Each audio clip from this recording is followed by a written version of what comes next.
How's it going, guys? It's been a while since I've been able to come on here and do one of these solo shows.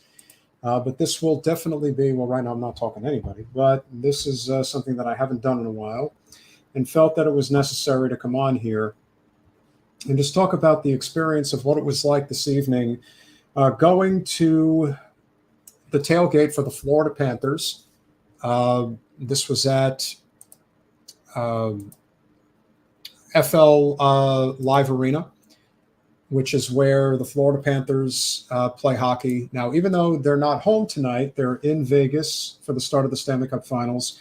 A lot of the teams now do watch parties. That's become much more of a regular occurrence, and this is certainly no different.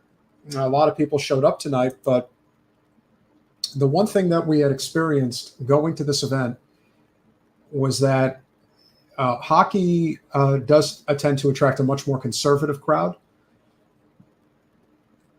And so right off the bat, when we got there, the first people that we spoke to about signing the petition to have abortion rights on the ballot in 2024, we spoke to this lady who you would never guess, based on appearance, that she would be a rabidly pro-life individual. So pro-life that her boyfriend, who she was there with, who does believe in a woman's right to choose, wouldn't even sign the petition. Because it's like, hey, I'm not getting into an argument with my lady about whether or not I should be signing a ballot to protect or a petition to protect a woman's right to choose. So it was Jen, myself, and a friend of ours. We canvassed around, for about an hour.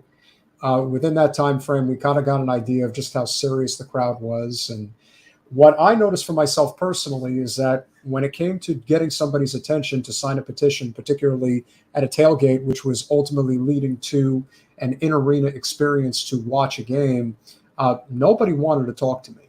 I mean, even the people whose attention I got, specifically alluding to, do you believe in a woman's right to choose? And they would say yes. And I said, well, would you be willing to sign a petition to get it on the ballot for 2024? They all said no. Or they definitely did not want to be bothered, being that they were at a hockey game. In fact, I spoke to two women who said the same thing. It's like, I believe in a woman's right to choose, but I don't really want to sign a petition right now. It really does make you wonder, what the motivating factor was, that they decided that they just were not interested in signing anything. I mean, granted, it takes all of a minute or two max in order to fill it out. But they really were not having it. And I do think that this is a very serious issue for a lot of people. I think that whether they say it publicly or not, there really are a lot of women in particular who are pro-life. And, we, in a way, you kind of have to just respect that. We can try to get their attention and make them recognize that it isn't just about aborting a child, that there are many layers that go into this decision, not the least of which is, the health of the mother, the health of the, fetus, which does make a huge difference. There's also other factors that one has to consider, like rape, incest, violence. There's a lot of nuances to abortion. And although very often they highlight these ideas that, women are trying to seek abortions in the third trimester, which is almost overwhelmingly ludicrous. What I can say, though, is when it comes to the 6-week abortion ban here in Florida, most women don't know that they're pregnant at that point. And they may be in a situation where they really have to assess if that is in their best interest. What I took away from the experience, being in that parking lot, being in, amongst, hundreds, if not thousands of fans that were passing by every minute. In particular, one group that we happened to walk up to, that was a bunch of young people, but the pickup truck that they were having their tailgate on had a DeSantis bumper sticker that was very easy to see. DeSantis 2024 bumper sticker, mind you. So when canvassing amongst that group, they weren't having it. We thought it would be a good idea just because a lot of people would be there. Ultimately, we did end up getting a decent amount of signatures, which is great. every little bit counts. Jen did an exceptionally better job than I did, but that's not entirely surprising. I think this is an issue when it comes to ballot petitioning. When it comes to ballot petitioning specifically for a woman's right to choose, this is an issue where women need to be petitioning women. And by extension, the men will generally follow for the most part. But there's no question that this is, especially amongst conservatives, and I'm not going to say all, because we did end up getting a decent amount of people to sign when it was all said and done. However, there is this is a deal breaker for a lot of people on the right. They really do believe that not only is abortion murder, but that it just shouldn't be allowed. Now, I would be one to potentially agree on the notion that, you obviously want to keep abortion, that I think that that's an issue. And Renee brings up a good point. Let's separate choice from pro-abortion and what was done on my lifetime. Yeah, I do think that the people who are the most outspoken people for abortion rights are people that I don't think handle the issue in a sensitive capacity, because I do think that this issue matters a lot for a lot of people. The argument, of course, when it comes to a woman's right to choose, I think has more to do with this idea that if you are pro-life and you believe that all children should be spared being aborted, then you would think that they would be advocating for at least a minimal, semblance of some type. I'm not going to say you could call it a social safety net, but just the ability, to have a child come into this world and at least have a decent chance of living and succeeding. So when people are not advocating for something as simple as, childcare, something as simple as universal pre-K, and then, of course, you factor in that we don't have universal health care, so the cost to actually birth a child in this country borders on $10,000, which is a lot of money that most people don't have to spare. And so you have to wonder, really what is the essence of their cause? What is it that you truly believe? Do you simply believe that it's really just a question of protecting right to life, but to actually succeed in life, that it really doesn't matter? That once you're born, and that's it, be done, be gone? I'm not sure. Renee, I agree with you. I think that is exactly the best way to subscribe to the ideal, which is if you're pro-life, that's perfectly fine. I don't have a problem with people being pro-life. I know people on the left politically do. I don't. The issue, of course, is, do you actually believe in true libertarian principles, which is, it is your life, it is your right, you do what you want, do not infringe upon my rights to do what I want to do. And unfortunately, conservatives, not all, but a significant chunk of them, do not believe that you have that right, that it is the state's right to control your body. And that makes absolutely no sense to me. It never has, and it never will. I actually don't have a problem with conservatives' advocacy to try to deter women from getting an abortion, making it a last resort. But I can assure you, 99.9% of the time, it's a last resort. People are not actively going out there seeking to terminate a pregnancy. That doesn't happen. Does it happen on occasion? Absolutely. People do lots of things that would be considered unethical. But do you believe it's your right to control somebody else? That's really what it comes down to. Do you believe you have the right to control somebody else's person? And unfortunately, for a lot of people in the conservative movement, they do believe they have that right. And the argument that they give is, I have the right to protect that baby. No, you don't. I'm sorry to say you don't.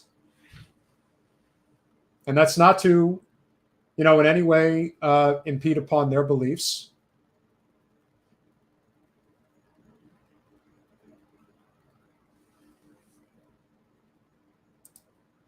You're right off the rails. He does believe that. And that was one of the things that really hurt Rand Paul when he ran for president in 2016. Now, of course, he wasn't going to really compete against Donald Trump. We all know that. However, it is fair to say that if you watch the trajectory of where Rand Paul was when he was running in the primary, the second he went into that hardline conservatism regarding abortion, that's when his campaign completely tanked. Like it really did. Completely tanked.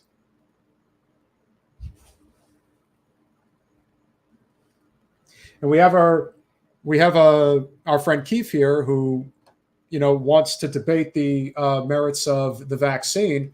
I have said a million times, as has Jen, yes, I got the vaccine. I don't believe that people should be mandated to get it. If you don't want it, you don't get it. And that's it.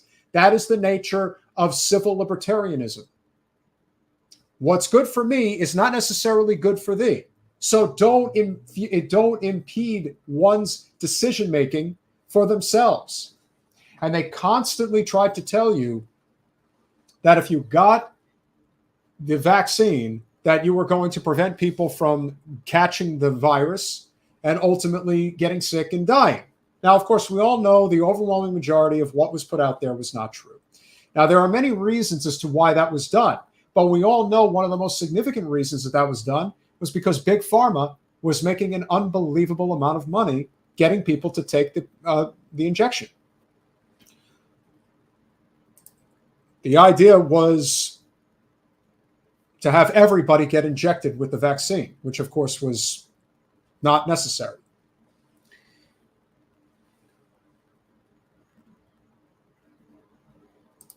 Renee, that is, without question, the right attitude. Everybody should be entitled to do what they feel is necessary, when it is necessary.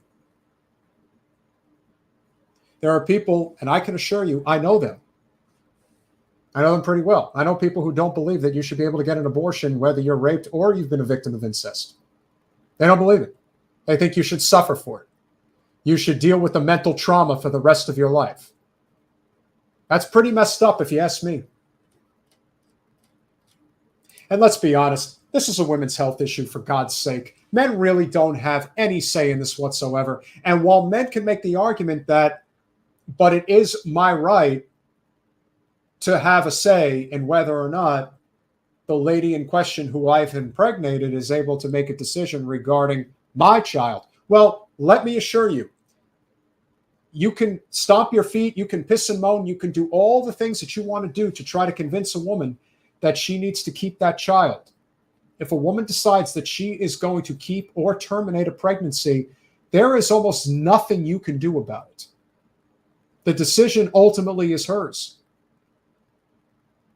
And yet what I find so very interesting when you look at statistical data, when you look at polling regarding a woman's right to choose, it's about 3/4 to 4/5 of women believe that a woman has the right to choose. It is about 50-50 with men when it comes to a woman's right to choose. That to me is unbelievable, but it also speaks to the greater issue here, which is how a lot of men feel about women.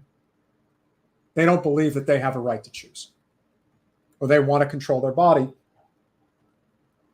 And I do think that there's multiple tie-ins to that. I think the issue of promiscuity definitely plays a role. Men don't like women that like to have multiple sex partners. There's a lot of different things that I think psychologically play into it. But let's be honest. I think the separation of church and state is a huge problem here. And I think that line has been scurried for a very long time. Very long time. There's no question that this is a very serious problem, and it's been going on for multiple generations now. And it really came to the forefront during Reagan's administration, particularly when he made it a point to do business with the likes of Jerry Falwell, Pat Robertson, and the like. And it paid off politically. When you give the Christian right a big seat at the table, especially when it comes to social issues in the United States, you're going to get what you're going to get. And so now that decision is coming home to roost. Now, granted, as I said, we were at a hockey game, and it wasn't even a hockey game. It was just a hockey tailgate, and you had the ability to pay $10 to go into the arena and watch the game as a watch party, which is all well and good. I think that's, it's a lot of fun. If you're just out there boozing, barbecuing and having a good time, that's great. I love conservative culture. I think it's a lot of fun. But when it comes to issues like this, there's a very big line in the sand that gets drawn. And it's unfortunate that it has to be that way. And it isn't a question of whether or not it's the majority rules. The goal here in the state of Florida is to get 1 million signatures by New Year's Eve. And it's segmented per county.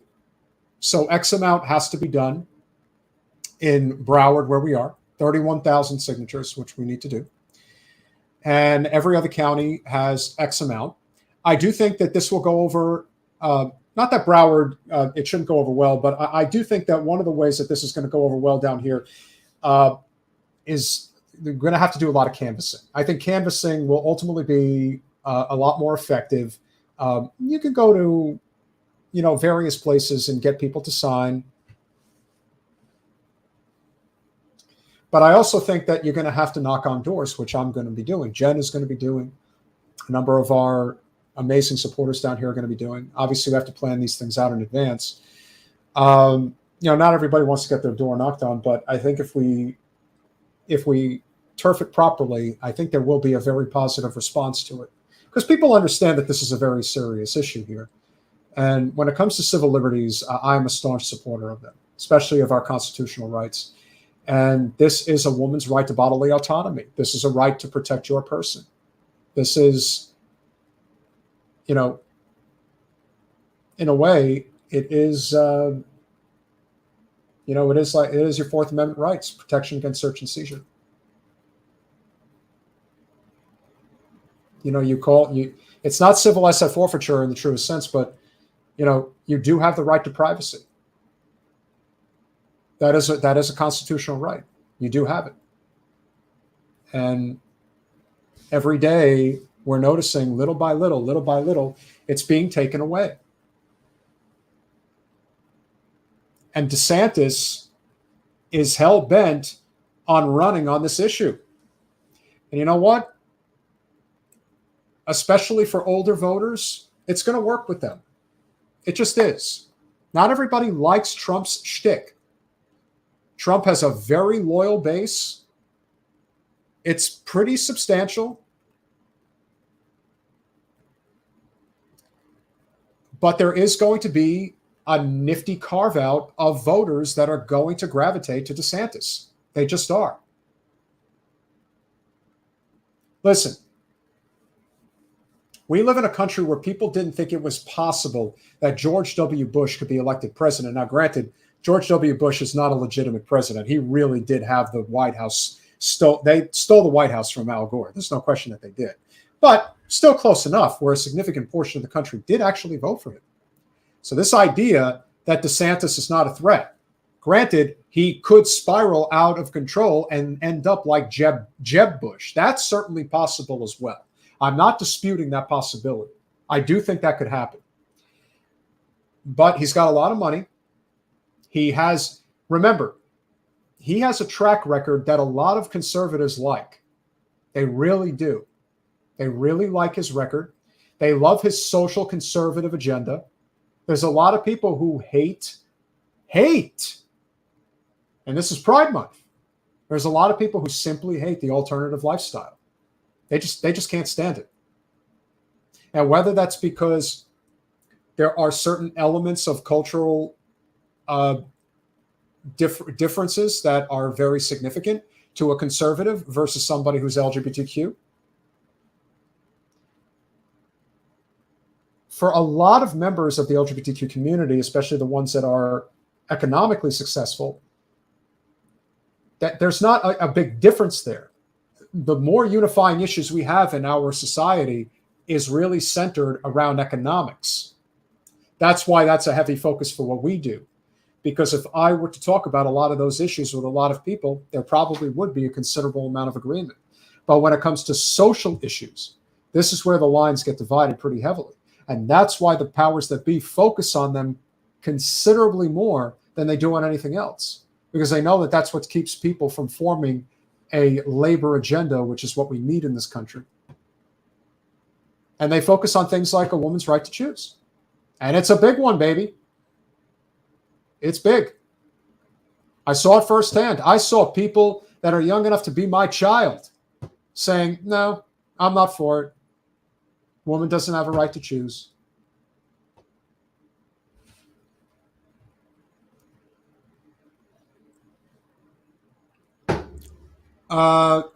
Renee, I would need you to clarify what you mean about that. I'm not 100% sure what you're alluding to.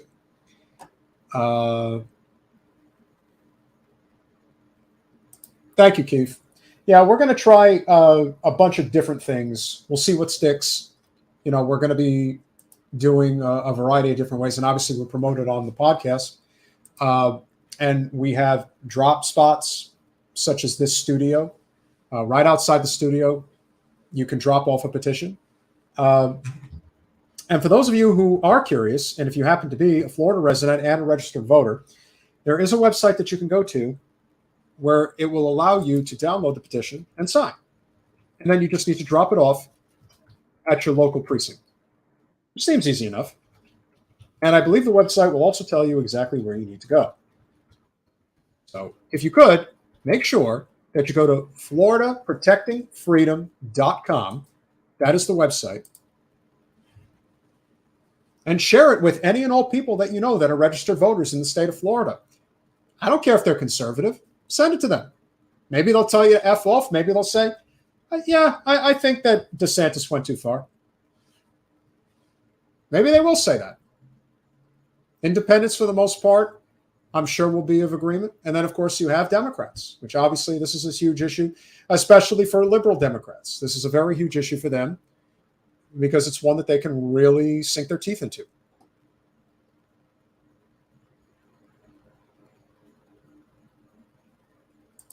Renee, the problem with going with that thought process about being a political independent, it really depends on where you are.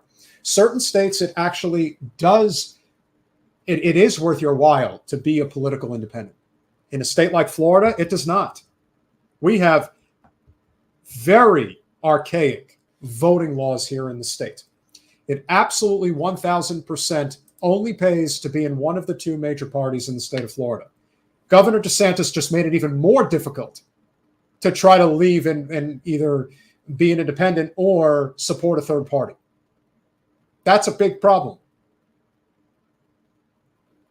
But you have options in a lot of other places. Florida just happens to be one of the toughest states in order to do it. So we're faced with a daunting task of dealing with that problem. And so I'm under no illusion that this is not going to be a very difficult task, but it's worth it.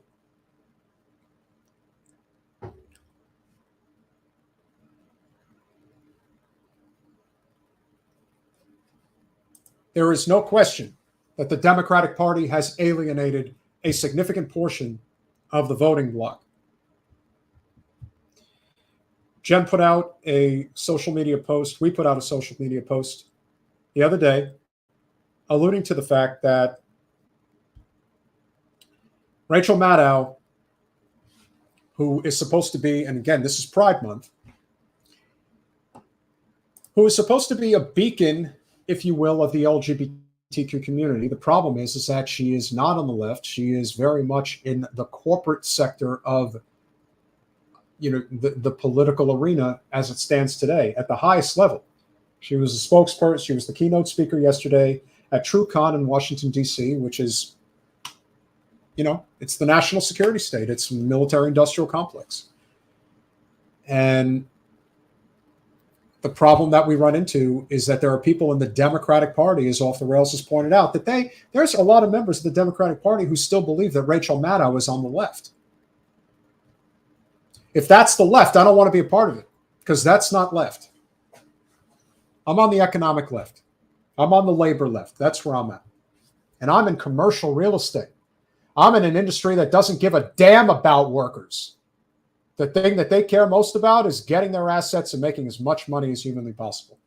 That's what they care about. But little by little, you get into the ears of a lot of different people and you make them see things from a different perspective. And in many instances, they do. I believe in entrepreneurship. I don't believe in what BlackRock and Blackstone are doing. And I don't know anybody who does, other than those that actually benefit from their nonsense. The same is true for universal health care. I don't know anybody in this country who actually believes that what private insurance and big pharma does is worth having, other than those that benefit from them financially. If you separated church from state, we wouldn't have any of these problems regarding a woman's right to choose. We wouldn't have any problems regarding a lot of civil liberties. But the church is firmly involved with our political arena. They tell people how to vote. That right there is enough. And it's not just the church. The synagogue and the mosque do it as well. They are just as guilty. And you know how I know? Because I've sat in there. I know what they say. The reason that they are supposed to be exempt from taxation is because they do not get themselves involved in politics. Well, ever since the days of Reagan, that completely changed, and they've been involved for over 40 years, dictating political terms, especially in local communities. They are the people who tell you who to vote for. And pretty much every time, the person they're telling you to vote for is the people that are actually screwing over their congregation. The people who need the most help are the ones that are being told to support people that they should not be supporting. Exhibit A would be Jim Clyburn in South Carolina, telling his people, who he happens to be the representative of, is out of 435 congressional districts, his is in the bottom 5. That's how bad it is. It is the Deep South. It's not a surprise that in that part of very rural and predominantly black South Carolina, Jim Clyburn's been their representative for over a generation. What do you expect? Why do things stay that way? And it's not just that they support him, it's that they listen to him when it comes to who they support for president of the United States. In 2016, it was Hillary Clinton. In 2020, it was Joe Biden. Before that, it was Obama. Before that, it was Clinton. And on we go. And we see why these things stay the way that they are. Why would people want to stay in the Democratic Party when that is how business is conducted? And it is a rigged game. Anyone who tells you it's not is just not paying attention. Now, granted, I don't have any expectations whatsoever for Marianne Williamson or Robert F. Kennedy Jr., because I know what it takes in order to form a real legitimate movement that is going to get thousands and thousands of boots on the ground to actually get something done like it was done for Bernie Sanders. And for those that ended up getting in the way, and there were plenty of people who did, who couldn't see the forest through the trees, who didn't understand that everything was riding on Bernie's ability to break through this archaic, corrupt, broken system, and decided to go flirt and even support and even invest with other candidates that you had to be a fool to invest with. But most people don't understand how this stuff works. And I can tell you right now, there is zero momentum, zero, for the Democratic Party in 2024. Unless something catastrophically significant in a positive way happens for them. And I sure as hell don't see that happening anytime soon. Trump or DeSantis will be the next president. I don't give a damn how many ways you try to look at an electoral map and convince people that the math simply doesn't make sense. Trust me when I tell you, you will not be able to polish the Biden turd enough. It won't work. And especially now that you have this Mountain Valley pipeline that people are trying to convince you that you can just pin it directly on Joe Manchin, that it's all Joe Manchin, it's all his fault, that the president simply could not fight back against this bullshit. Of course he could have. There were many instances over the course of this entire fiasco that he could have, just like he has been avoiding doing for 2.5 years in the White House. He could have invoked the 14th Amendment to put a complete end to this. He didn't do it. No sympathy. You get what you have coming. And then when you have people go on TV, including a friend of ours, listen, I still think Ro Khanna is a net positive congressman.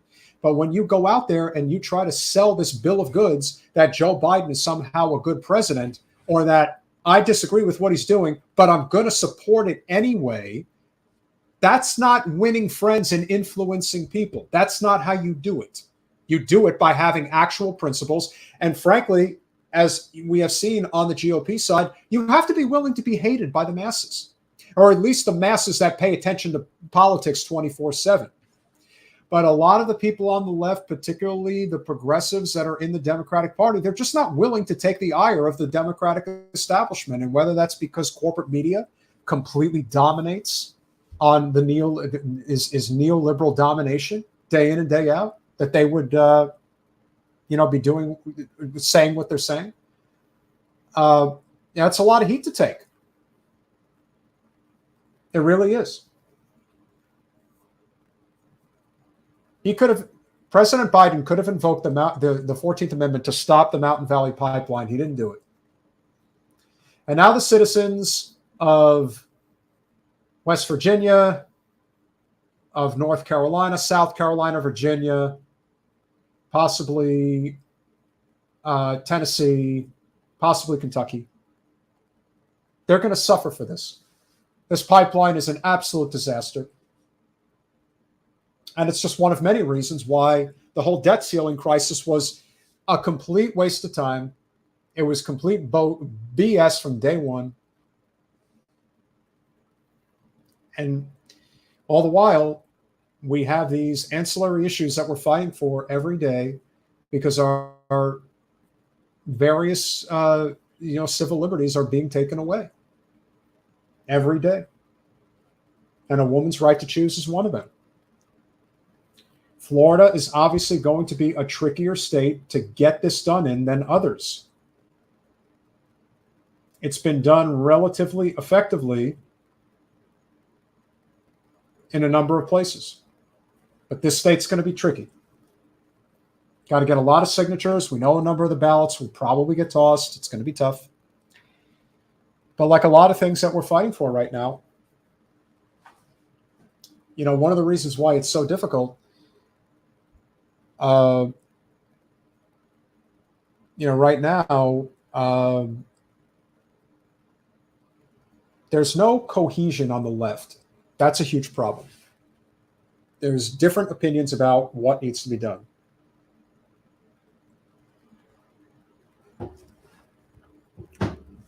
I think there's a lot of bumps in the road that are going to come as we go forward. But I also have some degrees of optimism.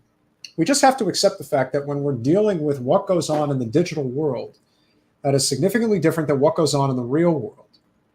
Not everybody pays anywhere near the amount of attention that we do. We pay very close attention to a lot of these things. To the average person, it's not that important to them.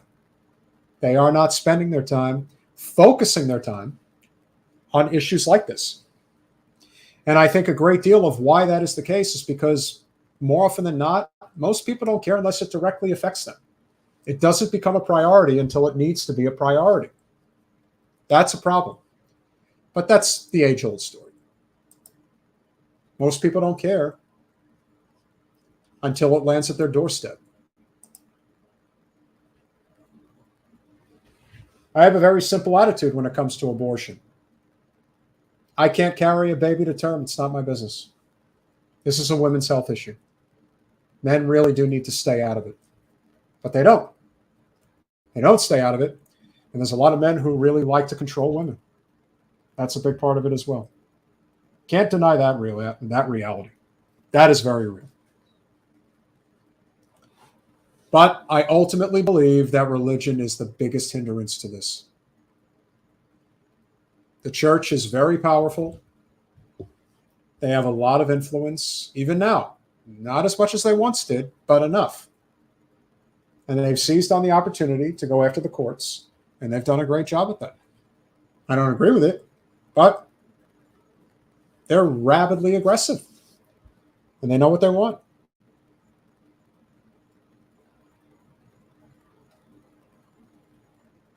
The Democratic Party has really screwed themselves royally because they keep forcing their core constituency into urban and suburban areas.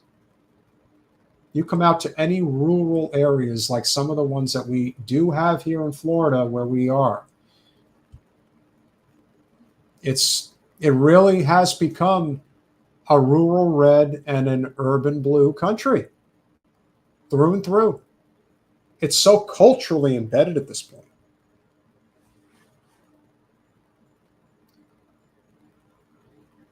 But I think if you make the effort to bridge the divide, you'll get somewhere. We'll get a lot of FUs like we kind of did today. Now, granted, people weren't nasty. That's one thing I will tell you about conservatives. They're not nasty people in that regard. If you came across like a real hardcore, Confederate flag waving guy, yeah, probably would be a pain in the ass. If not, it could get violent. But those are always the outliers. There's always the ones that are going to exist. That will be a problem. Much like you have crazies on the left as well. But for the most part, if they're not going to sign, they're just not going to sign. Like, I'm not interested. Okay. And again, I do think it's something to be said for people who don't want to be bothered at a hockey game. That's understandable.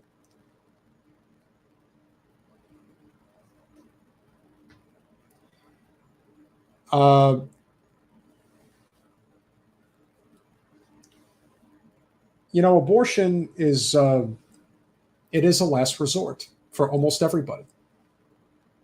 But the conservative right has done a great job of convincing people that it isn't a last resort. And then you have people on the left, especially people in the social media sphere, who simply can't get out of their own way and treat abortion like it's nothing.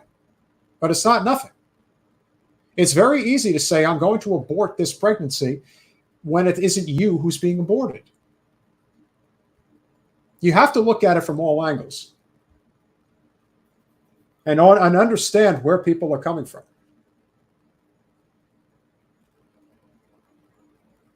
But the church has done a very effective job of creating the narrative that it is right to life and you don't have a right. But as I said, we don't live in a country that gives a damn about what happens to a child once it's born. It doesn't care. That's not how the system's set up. Everything is about the bottom line.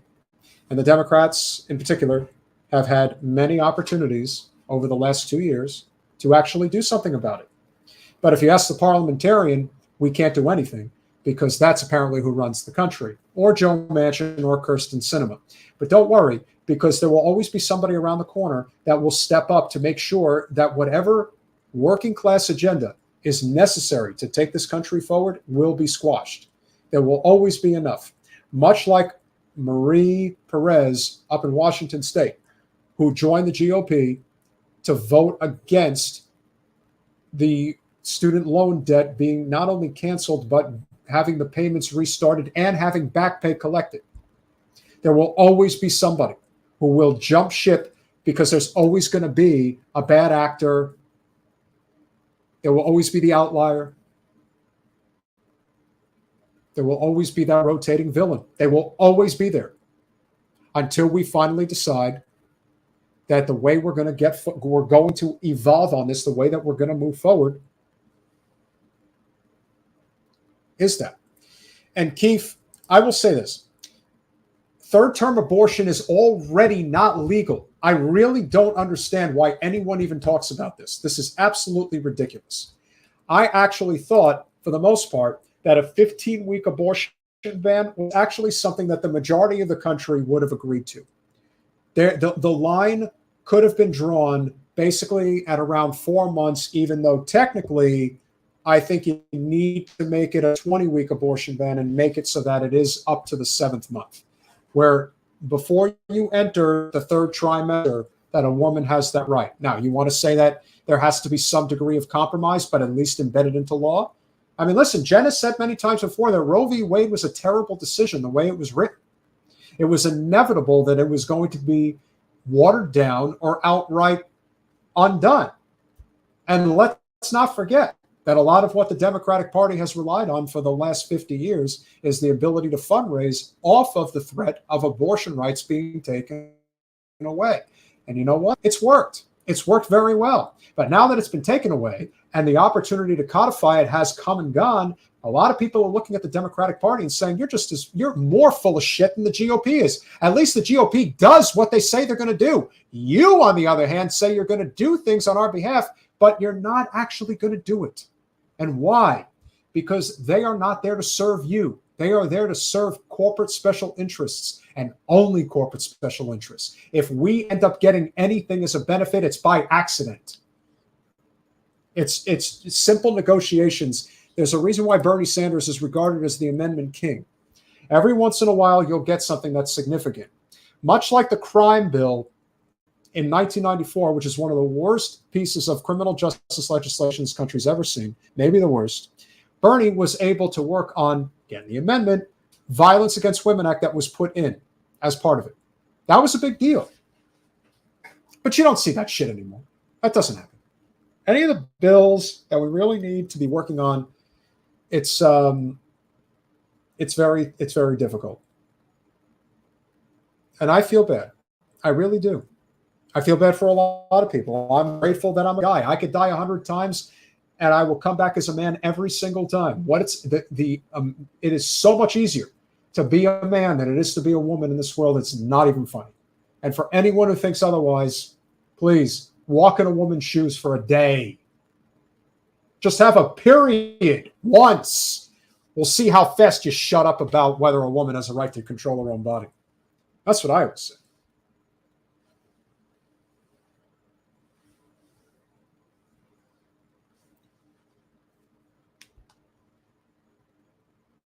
I'm optimistic that we'll get enough signatures when it's all said and done. It's very difficult to get people to do a lot of things in the summer here in Florida, especially during the day. It's very hot. And like I said, a lot of people are not as engaged. Now, granted, we went to an event where we probably shouldn't have had the expectations that we were going to get much in the way of support. We tried. We did the best we could. Didn't really get much. We got some. We probably got, between the three of us, we probably got about 20 signatures, I would say.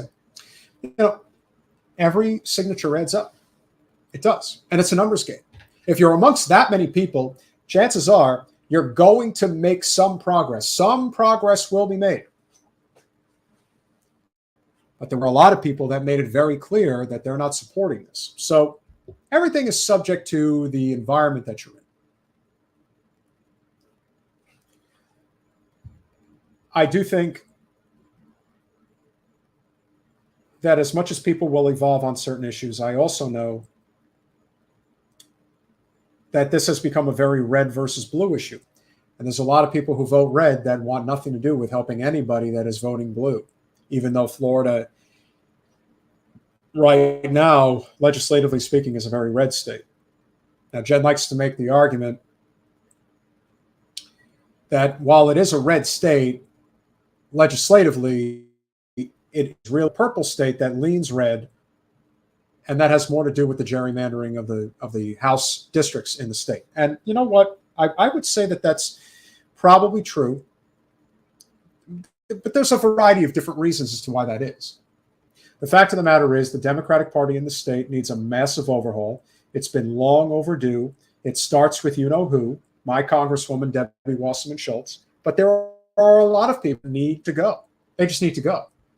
You know, new ideas need to come to the forefront. Support of small business. The support of entrepreneurship. The support of ending crony capitalism. And actually standing on principle. I think these things are very important. Very important. I think that the two-party system is a total failure. And for those people that are trying to save the Democratic Party, there's nothing to save. You're going down by the head every single day. Every single day. What you need to be doing, what we all need to be doing collectively, is focusing on the clear-cut issues that we universally agree on and run with them. You have a living wage, but specifically you have labor rights, collective bargaining, universal health care, ending the wars. There is a growing, fervent anti-war movement in this country, and it's very real. And you know what? I don't give a damn if it's on the right. I'm just glad it's here. Just keep pushing. Almost all war is bullshit. Ukraine, Yemen, Syria, Afghanistan.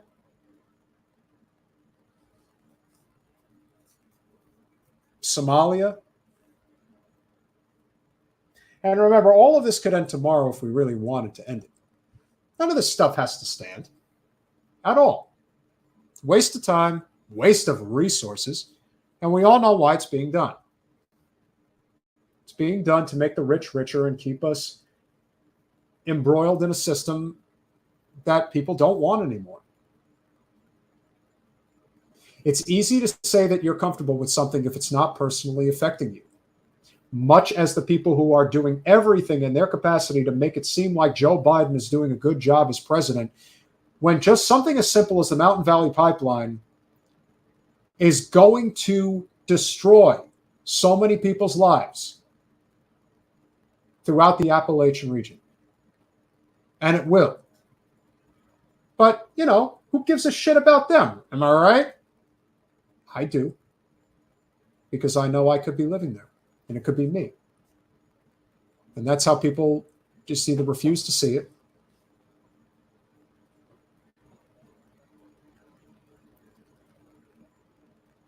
I have been saying for the longest time, and it's like when people like our friend Maxwell Frost go on stage and say, F Ron DeSantis. Okay, what are you offering? You're offering Joe Biden? You don't want Ron DeSantis against Joe Biden because he'll beat him. You have to start thinking about what it's going to take to actually have the courage to say that, yeah, things suck on that side, but man, do they suck over here too. They really do.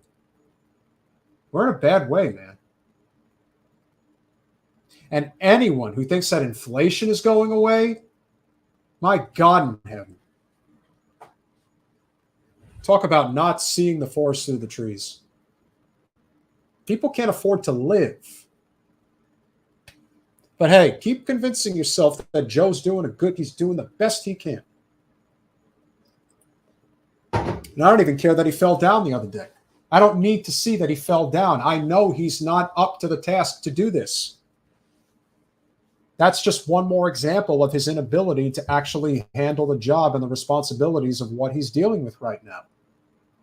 But it's not changing anything.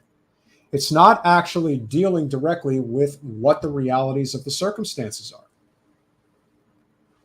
He's still planning to run for president again.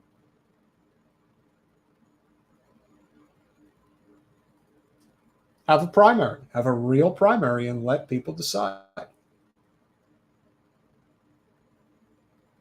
But that's really the argument.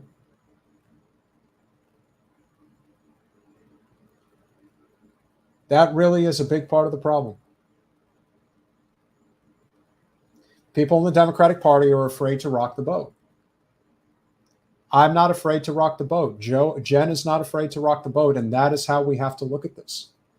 We're at a very precarious time in our nation's history. We really are. This is a dangerous moment, and we're making a lot of mistakes. A lot of mistakes. And they're only going to get worse.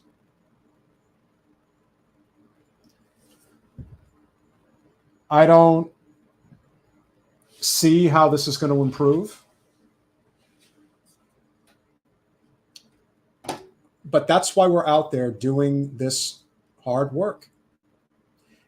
And last thing I will mention, it's not like we only went to Florida Live to get signatures. We also went over to the pickleball courts, which you would think would have a little bit more of a favorable group of people.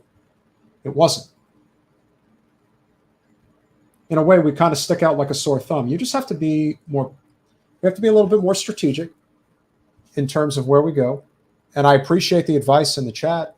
That's been great. Very appreciative for that. But this was a very unique lesson to be learned here today.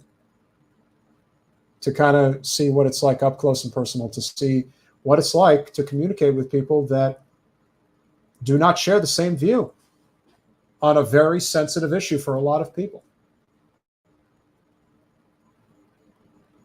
Very, very cultural divide. That's a big part of it. And the thing about the people that were there that are, you know, conservative and hanging out and all that, they're very happy. They seem very happy in the world that they live in. They don't see it as the glass is half empty. They see it as the glass is half full.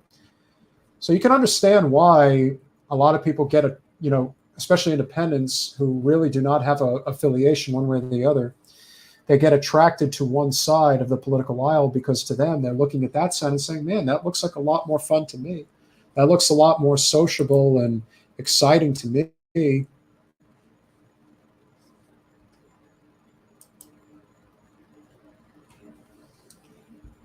I tell you, Robin, it could be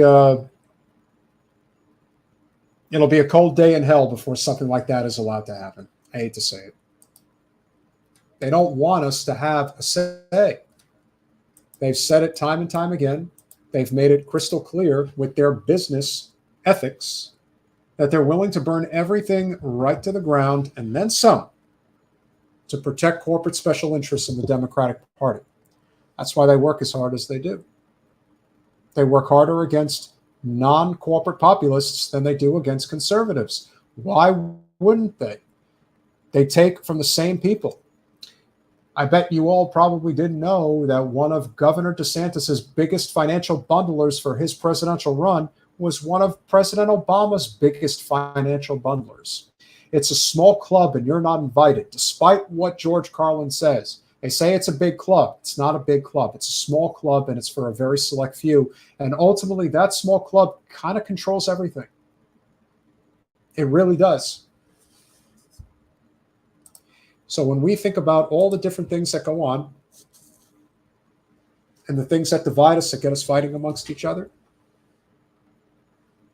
just know the people who really control everything, they are laughing all the way to the bank and then some.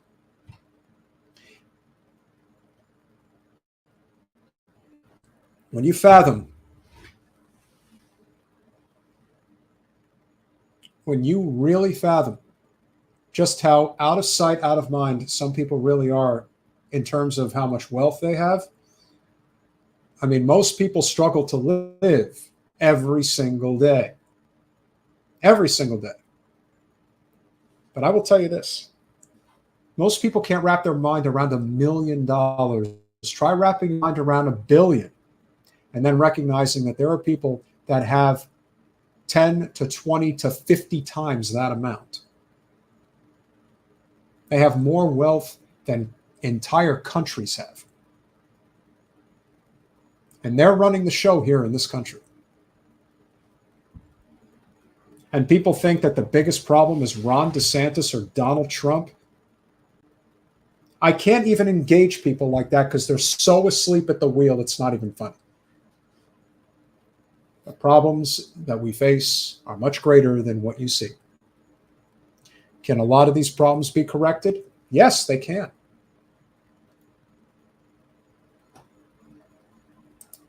If we had a proper taxation system in this country, billionaires would exist, but they wouldn't have anywhere near the control or the wealth that they currently have.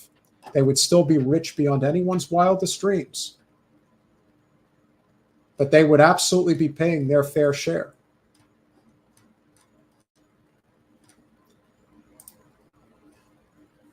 The Enlightenment period could be around the corner, which would be great. It'd be wonderful if people really saw it that way. I know I do. because I see things very clearly. I don't have time to be distracted by utter nonsense. And every day I'm hoping, against all hope, that people are starting to see that too. I love this country. I believe in it. I believe that our best days do lie ahead. But there's a lot of people that have very loud voices that unfortunately have too much say in what's going on. And a lot of people are all about dividing and conquering. They're about hurting us for the benefit of making a profit. That's what they do. I don't agree with it. And I try every which way to fight back against it. So we've got a lot of work ahead of us.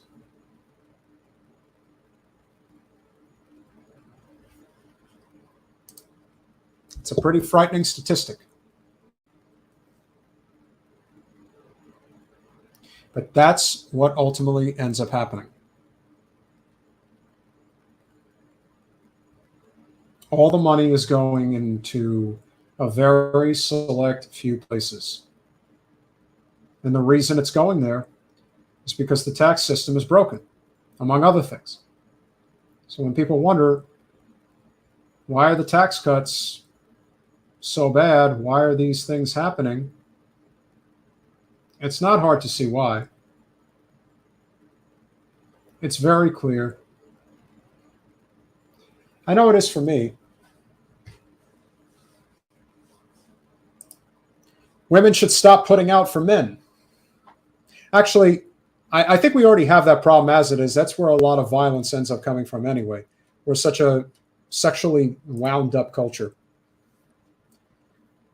Decriminalize all sex work, all of it. Let people get laid. That'll do them a will of good, a hell of a lot of good. That's just one example. There's plenty of others that we could really sink our teeth into if we really wanted to. But I know that a general strike could be very effective. But we're having a hard enough time as it is having any semblance of local strikes, much less attempting to do something on the national scale. However, as we often say here on this channel, and I will continue to say, the best bet that we have has to do with our ability to cohesively back a labor movement. That is the only way this is going to happen.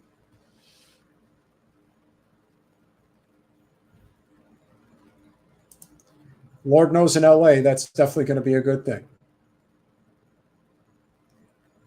And yes, we are absolutely heading backwards. We are in some form of a recession. Maybe we're not in an outright depression, but whatever we're in, it's not good for the average person. It's really bad.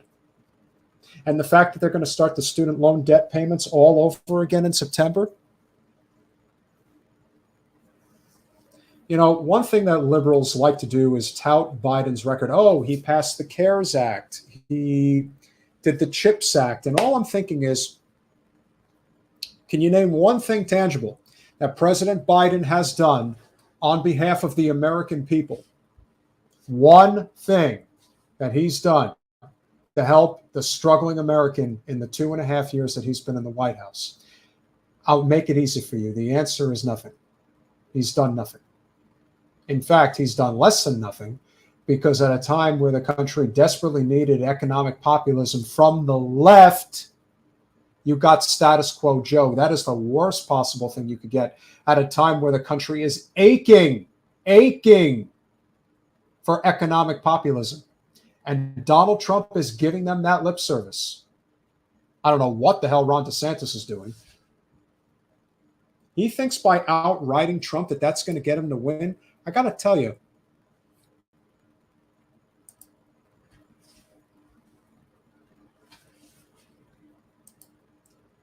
thank you, Mr. Gibson.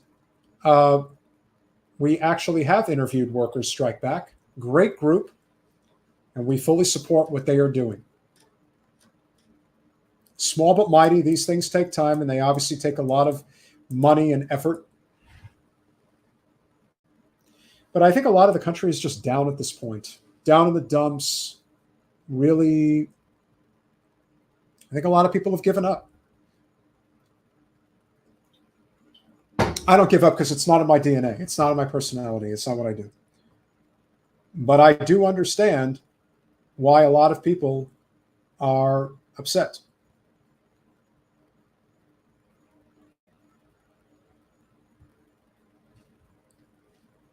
And I know, as sad as it is, as hard as it is to believe,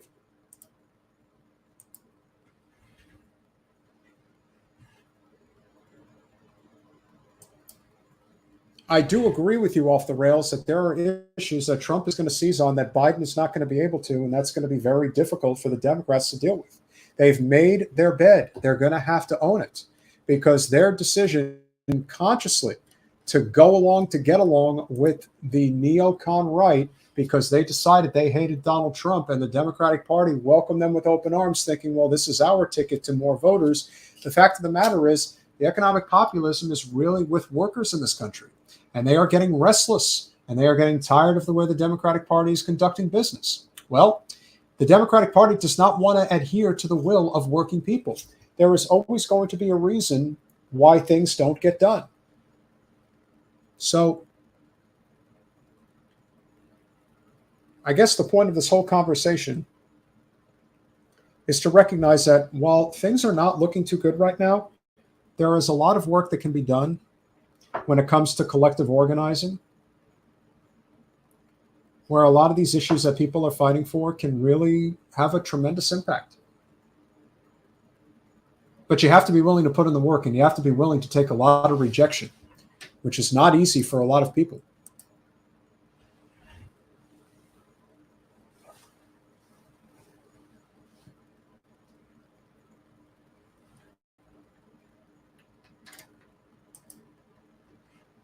Here's what I think about Trump, Robin.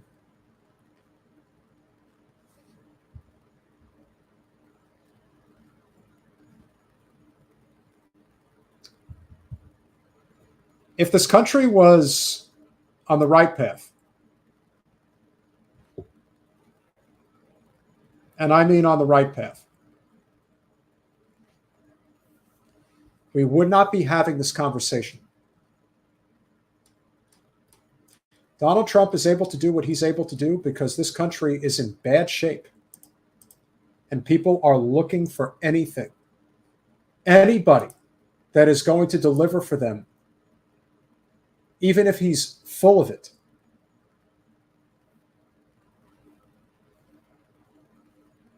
He's the only one who's out there who's running for president who's really saying what needs to be said. I think RFK is saying some of those things. I unfortunately cannot take Marianne Williamson seriously because she is not really campaigning and she doesn't have a financial infrastructure to run for president. So you have to look at what's really available that's on the menu. Right now, the only people who are saying anything that's even worth listening to that I can see where the general population is going to listen to. Trump is a grievance peddler. And you know what? If there wasn't a hell of a lot of grievance to go around, no one would listen to him because most people know he's nothing more than a carnival barker. But he's a carnival barker who's saying the right thing and he's getting people riled up again. And they're going to listen to him. Right now, if my money's on the table, Donald Trump's going to win again. And people better be ready for it. Because a lot of you thought people's heads exploded when he won the first time. This is going to be 10 times worse. There are people who will go into clinical depression as a result of it. But that, I think, has a lot to do with their privilege when it comes to the real world. They just want to ignore it. You wait. This is the calm before the storm. The GOP is going to have a robust primary. It's going to be aggressive. It's going to have a lot of ups and downs, but you know what's going to happen when it's all said and done? They're going to look at everything, put it all on the table, and say anything to beat Joe Biden. And you know what's going to happen? They're going to beat him.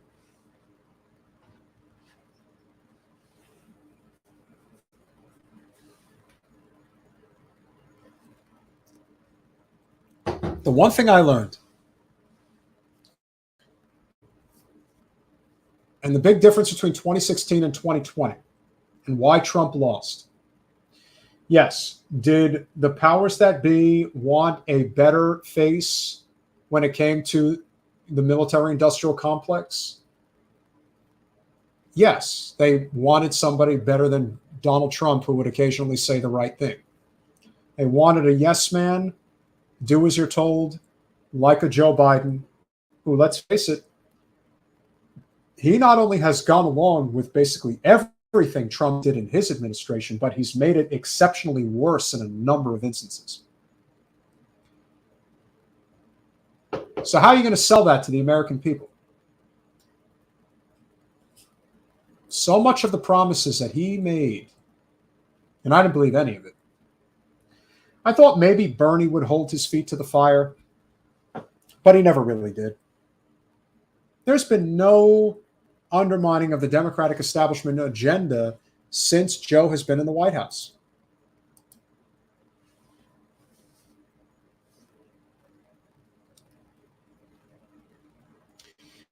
But I definitely agree that a lot can happen, and I'm not convinced we've seen every card that's been on the table as of yet. I am not convinced that there isn't other people that are going to get into the race. I do believe that that is very possible, that there will be other candidates who will get in, possibly even some big ones, possibly even a big one that isn't in the two-party system.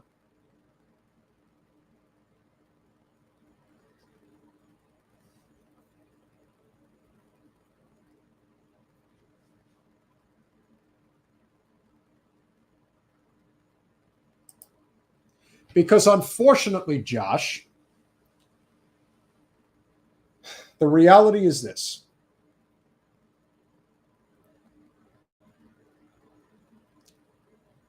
Even though there are people who claim that they're willing to fight for this issue, they're not really fighting for it. And frankly, a lot of them don't really care. Because the belief is ultimately that when it comes to a woman's right to choose, when it comes to women that are living in the safe areas, if you will, they'll still be able to get an abortion if they need it. This is going to hurt people with the least amount of means to survive. And the cycle of poverty will continue. You know, it's not like you're going to the average civic center in a given community, even ones that are struggling, and you see them handing out condoms. I will say this. On Sunrise Boulevard, which is the main thoroughfare through South Broward, in the area that I live in, that runs all the way from the Everglades all the way out to the Atlantic Ocean.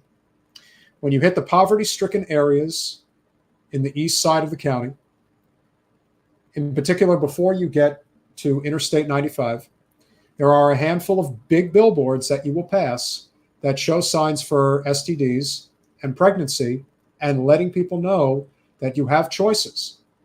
Don't allow yourself to fall into the trap. Is that enough to help people? Probably not, but at least you'll see something.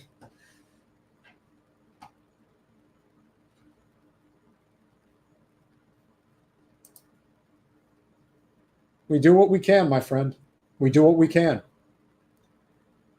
If we only have 16 people watching on a live stream at a given time, that's not a lot. If we had 150, if we had 1,500, we'd be in better shape.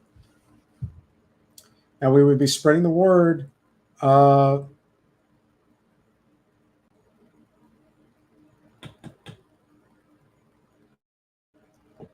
really wish I could say that I am optimistic. In some ways I am, but in other ways I'm not.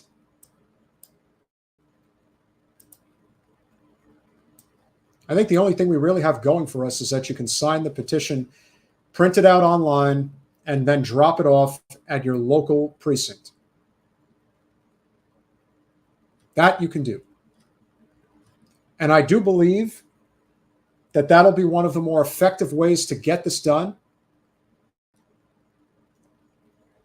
is so that people actually know that this is where they can do it. So make sure to go to floridaprotectingfreedom.com. If you are a Florida resident and registered to vote, go to the website, download the petition and sign it, and then deliver it to your local DEC. And I believe on the website it will let you know where you can go. So do that.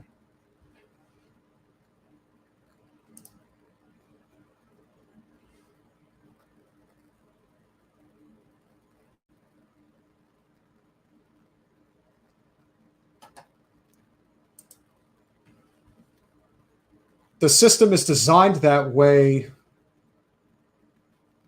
That's not a mistake. Yeah, if only the other side didn't suck so bad. Well, you know what? The people that vote GOP that are looking at the Democrats, they say the exact same thing. They say the exact same thing. And on and on and on we go. Chris Garrett, always great to see you. Appreciate you smashing that like button. Robin, very much appreciated. Remember to like, subscribe, share, all those wonderful things that we ask you to do every time you're here. Make sure you go to patreon.com/generational change. For as little as $5 a month, you could become a very important contributor to our show so that we can get the word out there to any and all people that we can. If you are that contributor, you get yourself a Lulu sticker as an intro gift.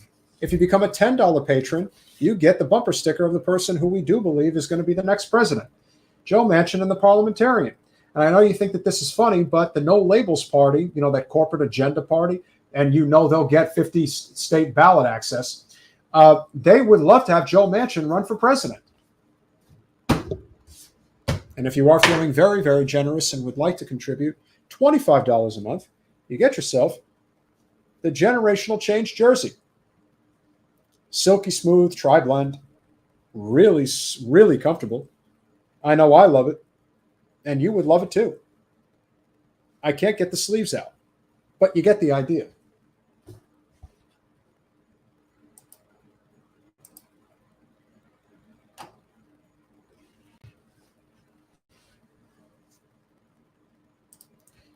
We unfortunately do have a suppressed channel. And the reason that that is the case, the reason why this channel is suppressed, particularly when it comes to the live stream, is this reason.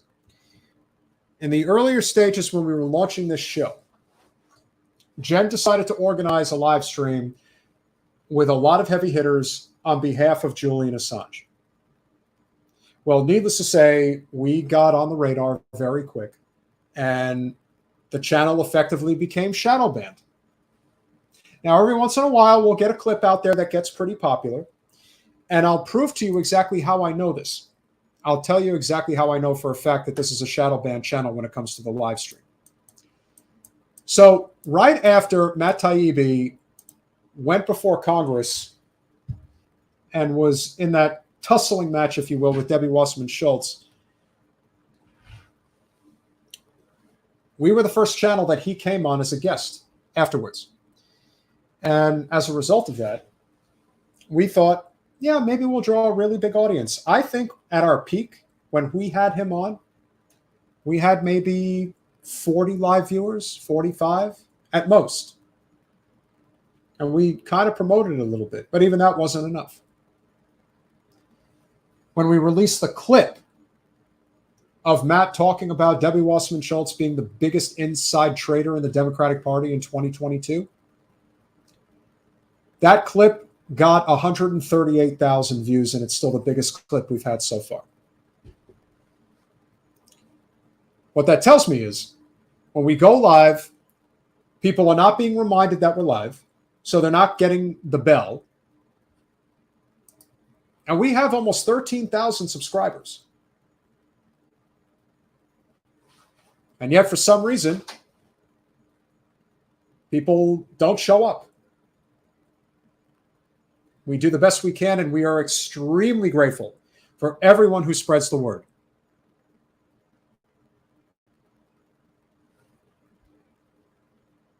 And so we have to fight a little harder. But that's okay. Because what we're doing is not trying, it's not a question of paying the bills, because that's not why we do this. This is a hobby. This is something we do because we really care about the causes and we want to help people. But that doesn't mean that this channel shouldn't be doing than other channels. The fact of the matter is we do not do this channel to basically be a TMZ, to be a gossip channel, to basically be pontificating, if you will, about what other people are bullshitting about. We're here to actually try to make a difference. There's a reason why we think so highly of Status Quo News, Jordan Cheriton's channel. And even if you don't agree with some of his takes, be it as it may, he is talking about the very important issues that really matter here. Like what's going on in Kalamazoo, Michigan, at the paper mill. People want to pretend like that type of stuff isn't happening all over the country. And people are not being devastated left and right by the effects of end-stage capitalism, which is what we're dealing with right now.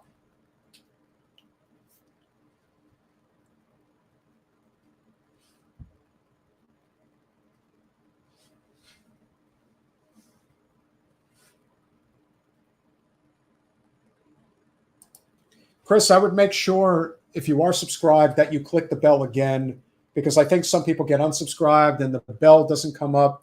And that goes for everybody. Karina, great to see you. Thank you for checking in. I believe, Karina, you have clicked the bell. Josh, make sure that you have. And also, very important, Josh, depending on where you are in Florida, make sure that anybody who is not fully aware of this channel as of right now, make sure that they are aware and make sure that they know when we generally go live. This, of course, was an exception. But generally, we're going live on Monday and Wednesday evenings at 9 p.m. Now, tonight, we happen to go live at 9 p.m. when I normally would go. But Monday and Wednesdays is when we go live. And as of right now, we do have some plans for guests this upcoming week. Jen is actually going to be on her way to North Carolina. She usually goes every summer for about a month, and this year is no exception. So we're going to be doing live streams. I'll be in studio. Jen will be in North Carolina. So be on the lookout for that. We may have a really big guest on Monday night. Don't know yet. We'll see if it comes to pass. If not, just having you guys here for your support really does make a difference. Not a surprise, Chris. This is what happens. When the people start to rise up, when they start to get their sea legs and they start to recognize how the game is played and what needs to be done in order to change that. They're going to throw curveballs at you all the time.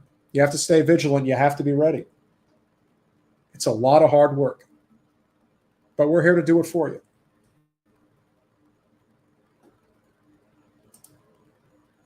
Hunter, I think that is a great idea. Unfortunately, it may be a little too early to get people motivated because right now the numbers might not be too impressive. But I would definitely start doing that when there's 4 months to go and really put the pedal to the metal and make people understand, they got a lot of work to do and get it done. And again, if you're in Florida, please spread the word.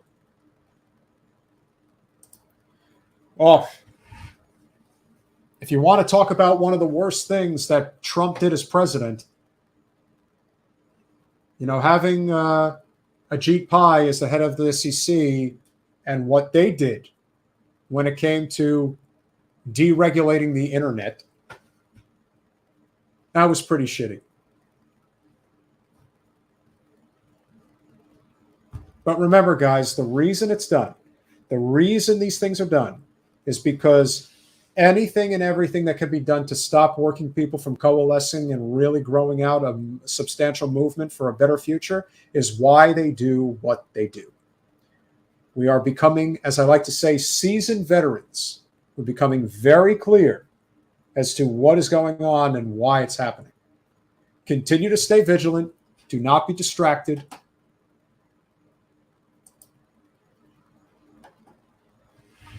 But know that the road ahead is going to be very treacherous. And right now, we are almost assuredly looking at a Trump or DeSantis presidency in a year and a half. So just be ready. In the meantime, let's focus on what we can control. And for anybody who wants to help spreading the word one more time regarding the ballot signatures for the state of Florida, remember, it also helps engage people. And one of the more underutilized and what I would say underrated aspects of why this is so important, of why getting the ballot signatures can be such a big deal in this state, is simply this. People who are willing to sign the ballot are going to know who certain people are that are out there doing just that. That could be a very significant advantage for somebody who is, let's say, a grassroots candidate at the local level and is looking to get some, attention. It's free publicity.